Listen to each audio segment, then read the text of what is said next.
Yeah, I've got a few different things to chat about. Maybe to start, I wanted to talk a bit about Rivian and their recent earnings report, leaning into the auto theme of the hour. And this is an interesting business. It's one I've started following more closely in recent times, and they've been facing some different headwinds for a period of time now.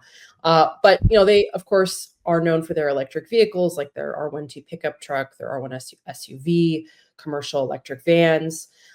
They do have some sort of ancillary revenue sources from the sale of regulatory credits, software and service offerings. They have a joint venture with Volkswagen. But their core of their business is selling these electric vehicles. And then, of course, they have this longstanding partnership with Volkswagen that has provided a consistent revenue stream for Rivian through the years as a smaller part of the business. And they've faced some struggles in the last few years, really for a range of issues. I mean, there's been production challenges, right? They've been dealing with sort of numerous disruptive factors. They, for example, had to halt production at one point due to some shortages of key components. They had to, at one point, halt production of electric delivery vans for Amazon because there was a shortage of a shared component. And of course, their vehicles are incredibly costly to produce, just the economics that underpin these types of vehicles. And that's led to a lot of difficulty in terms of profitability. They've had many quarters of negative gross margins and significant losses. And a lot of that also just goes back to the high cost of materials and components, particularly for battery production, which has been also a significant challenge for the business.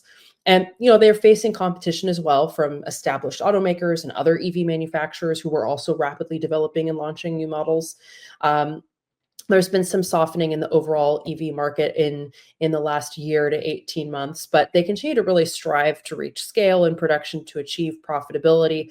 But they have consistently, for years now, reported significant net losses. There's been sort of a series of quarters where they've sort of famously lost at least $1 billion or more every quarter, and they've been looking to turn a consistent profit, and that's a huge part of management's focus for the long term. One of the big things they're really focused on as well right now is the launch of their R2 EV model in 2026, which is hopefully going to bring in higher sales volume and potentially address some of their production and cost challenges. Their new Georgia factory is intended to support that production. There's been some uncertainty there because of some of the potential withdrawal of government funding that could also be a needle mover there. Now, this was, of course, their results for Q1. They did beat Wall Street's expectations for Q1. They confirmed their 2025 earnings targets, but they negatively adjusted their 2025 targets for vehicle deliveries and then for capital spending amidst tariffs, which, as we know, is a rapidly dynamic environment. So take that with a grain of salt. Now, their new guidance includes deliveries of between 40,000 units and 46,000 units and CapEx of between 1.8 billion and 1.9 billion. And I'll get into the details behind that a little bit more closely, here in a minute. And despite the fact that they produce all of their trucks and SUVs at a factory in Illinois, so very much domestically focused in terms of their production, they still have tariff exposure. There are imported components that are expected to increase their overall costs, particularly those from China.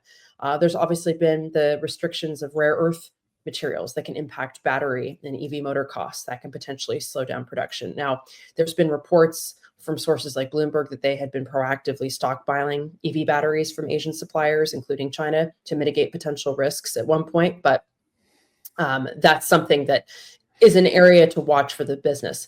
So as noted, they adjusted their vehicle delivery forecast for 2025 to between 40,000 and 46,000 units. Previously, they've been projecting between 46,000 to 51,000 units. And then initially, they had projected CapEx between 1.6 billion and 1.7 billion this year. Now that's up to 1.8 billion to 1.9 billion. Their cost structure is projected to increase by a few $1,000s per vehicle due to tariffs. Again, maybe we'll see some shifts there depending on what the outcome of these ongoing trade talks with countries like China and others turn out to be. But that's something to be aware of. There was a comment from the company in their quarterly letter, which basically was saying, the current global economic landscape presents significant uncertainty, particularly regarding evolving trade regulation, policies, and tariffs, and really the overall impact these items can have on consumer sentiment and demand. So not just the potential increases for cost inputs, but also just overall demand for the business. And then, as noted, the CFO of Rivian said the company's expected to incur, as they put it, a couple $1,000s in additional expenses per vehicle as a result of tariffs, which include a 25% tariff on imported auto parts that do not comply with the US Mexico Canada trade agreement. So, not just the potential impact of any China trade elements. They did reconfirm plans to achieve, as they put it, a modest positive gross profit this year, as well as 1.7 billion to 1.9 billion in losses on an adjusted basis. Now, they reported a loss per share of 41 cents. Analysts had expected a loss per share of 76 cents. They did beat a bit on revenue. So analysts have been projecting 1.01 billion in revenue for Q1, and the company reported 1.24 billion. It was also the second consecutive quarter of them reporting a positive gross profit during Q1, which is a nice bright spot as well to focus on. And that also unlocked an expected 1 billion from Volkswagen Group as part of its investment in Rivian, following the formation previously of their joint venture, Rivian and VW Group Technology. So they recorded a gross profit, which that includes production and sales, right? But it does not factor in other expenses, for example, of 206 million that they reported during the quarter. Now, that joint venture they have with Volkswagen, that was announced last year as part of a $5.8 billion deal that includes funding for Rivian and Volkswagen utilizing Rivian's software and electrical architecture. Now, they finished out Q1 with about 8.5 billion in liquidity. So that's another important point to underscore. That included about 7.2 billion in cash equivalents, and short-term investments. Now, one of the drivers of their Q1 results was the increase in sales of their automotive regulatory credits, as well as an increase in software and services revenue. And as I mentioned, those are one component of their overall revenue structure. And then on an unadjusted basis, they narrowed their losses to 541 million during Q1. That compares to a loss of about 1.5 billion a year ago. So that is a significant improvement. And even in Q4 of 2024, they reported a loss of about 743 million. So you're seeing those losses come down, second consecutive quarter of a gross profit, and a beat in terms of revenue. Now, they produced 14,611 of their electric delivery vans in the quarter, and R1 SUVs and pickup trucks. They also delivered 8,640 vehicles during Q1. Now, one other thing to be aware of, they have said that production is expected to be lower during the second half of the year, as they're going to be idling and retooling their Illinois plant for about a month in preparation for their new R2 EV. Now, that R2 SUV, it's a $45,000 vehicle. It's expected to enter production during the first half of next year. Rivian has been really banking on sales of the R2, which even the $45,000 price tag is quite a bit cheaper than their other vehicles.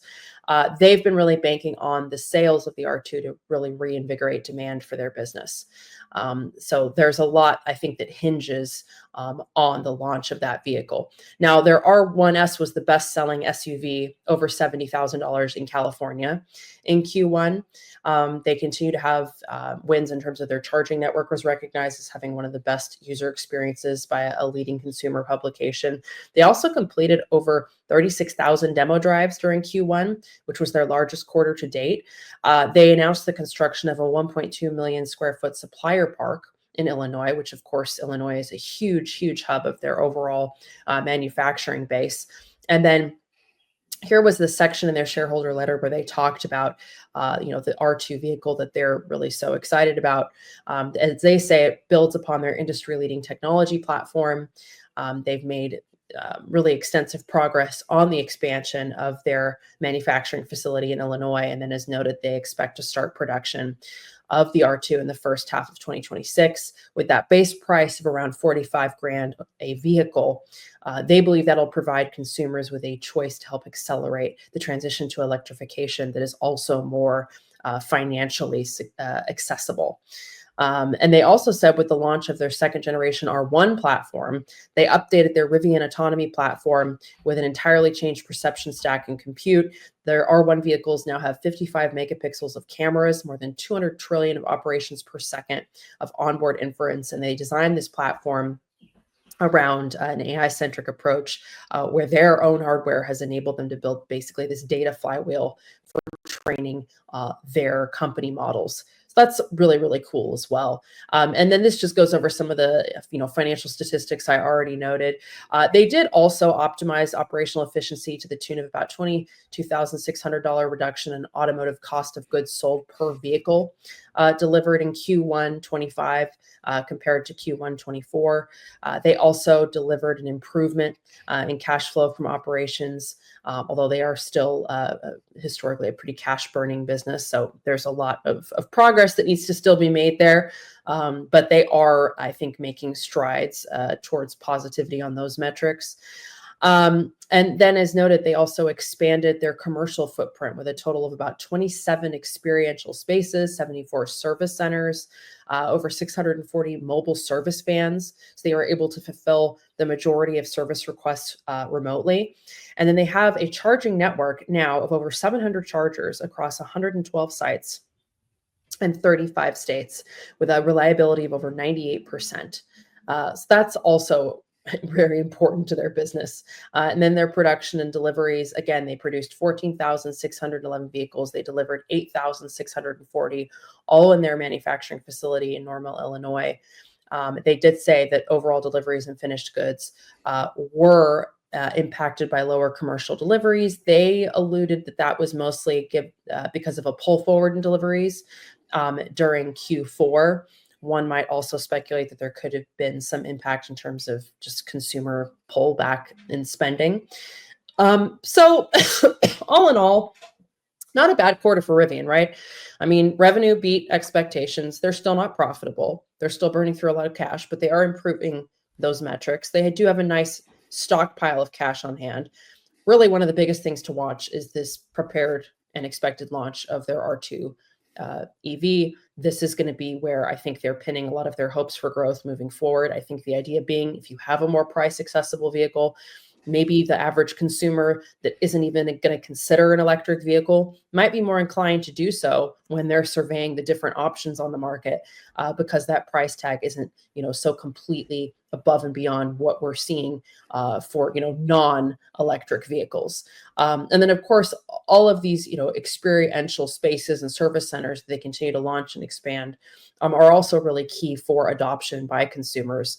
And then one final note is they do have their commercial van business. It is a smaller part of the business, but they announced a partnership with meal kit provider HelloFresh, which has incorporated more than 70 Rivian electric vans into its Factor brand. So that was kind of an interesting update. I like this business. I think that it's important to sort of underscore the highly fragmented market in which this company operates and the growing competition in this space.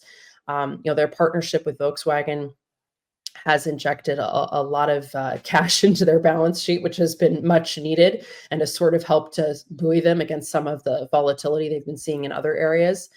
So there's a lot to watch with the business.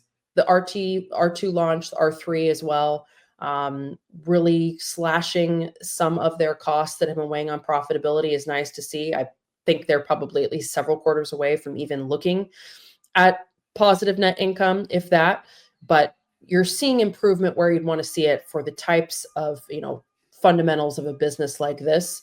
I think things are headed in the right direction. Still probably a risky investment for some, but it is one that I'm watching and I'm a little bit more bullish on than I was, say, a year or so ago.